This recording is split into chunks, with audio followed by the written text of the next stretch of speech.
Bueno, gente, recién me acabo de bañar. Tocó bañarme, ya hacía varios meses que no tocaba el agua. Así que bueno, vean qué lindo que soy estando limpio, pero más lindo soy aún estando sucio, ¿no? Esa capa de grela que le da grasitud a la piel es irreemplazable. Así que bueno, sabe que venía subiendo videos, pero me censuraron porque subí un video de un chico que había sido comido por pirañas y me pusieron un strike. Apelé diciendo que era un contenido de médico y no me hicieron caso, así que bueno, resulta que tengo un puto strike ahora. Tendría que encontrar alguna red para ir mudando los videos, pero no me convence mucho ninguna.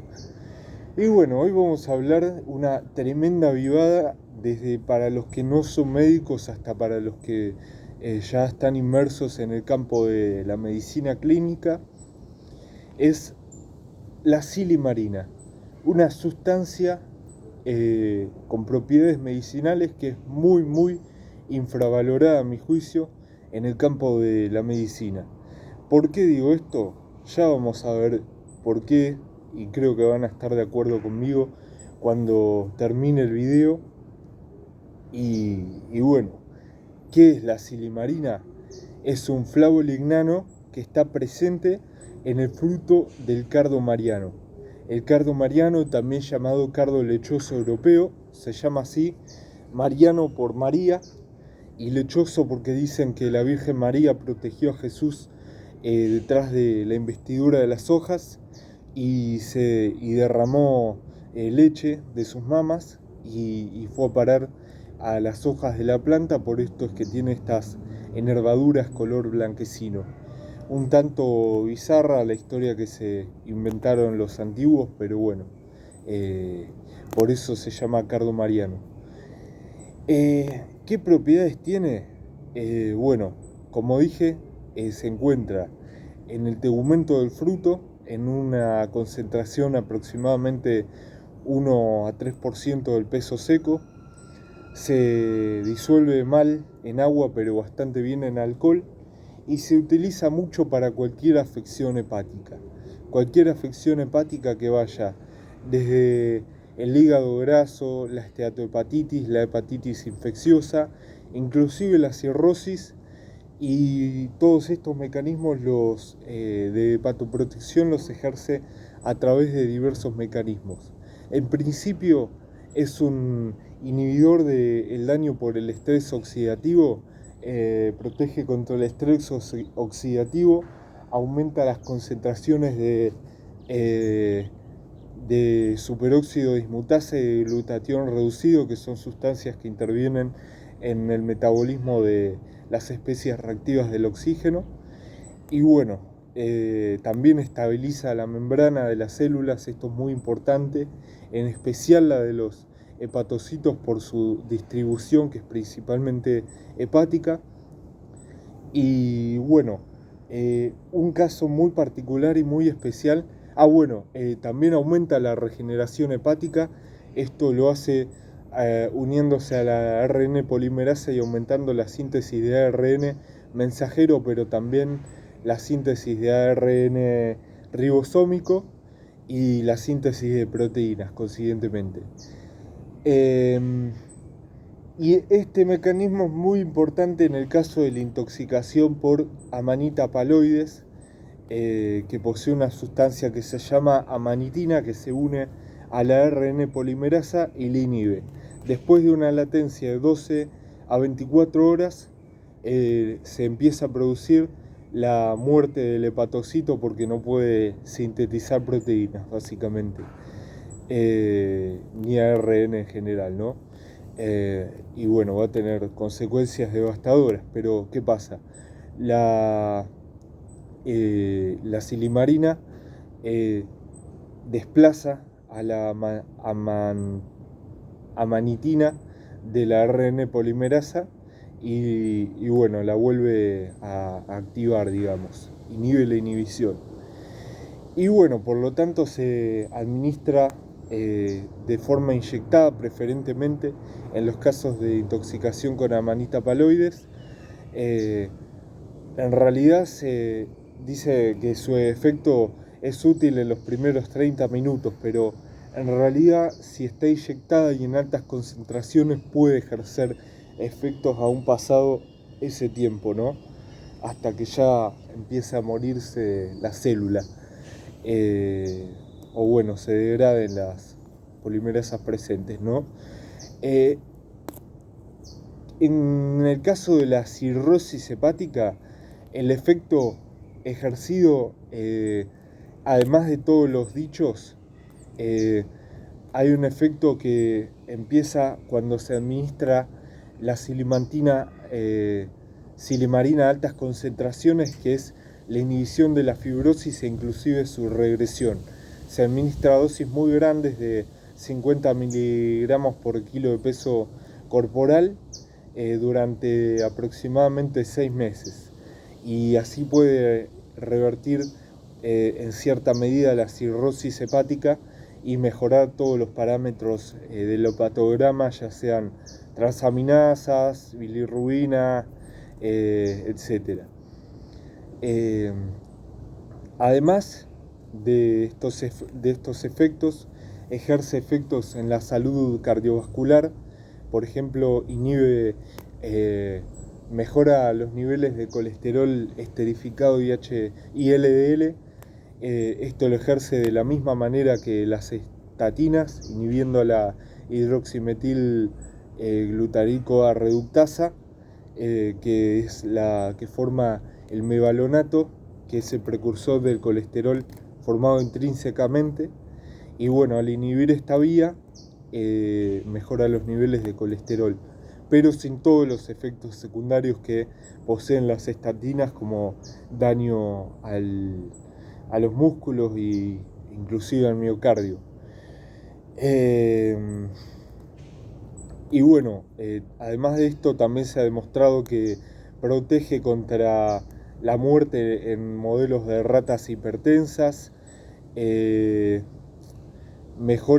inhibe, digamos, reduce el riesgo de arritmias luego de un infarto, protege a las células en caso de isquemia, no solo a las cardíacas, sino también a las neuronales.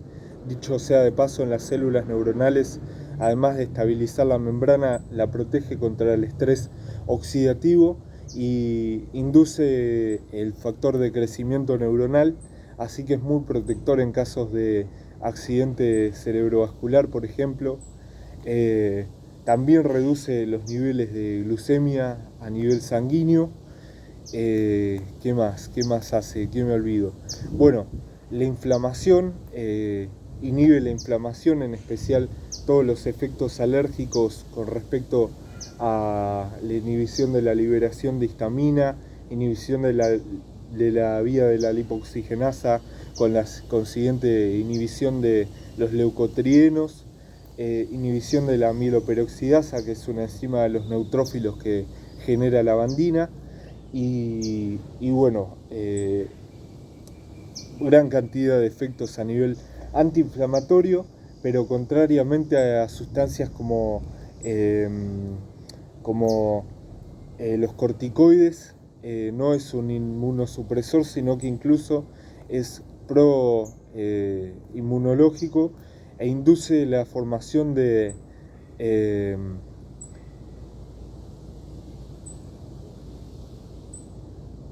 linfocitos.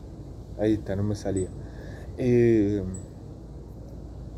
Y bueno, todos estos efectos, además de antiinflamatorios y de proteger a diversos órganos del cuerpo en caso de daño, como el que se produce, por ejemplo, por el fenómeno de isquemia-reperfusión, además de todo eso, también es anticancerígeno. Y esto es una de las propiedades más interesantes e importantes que posee esta sustancia.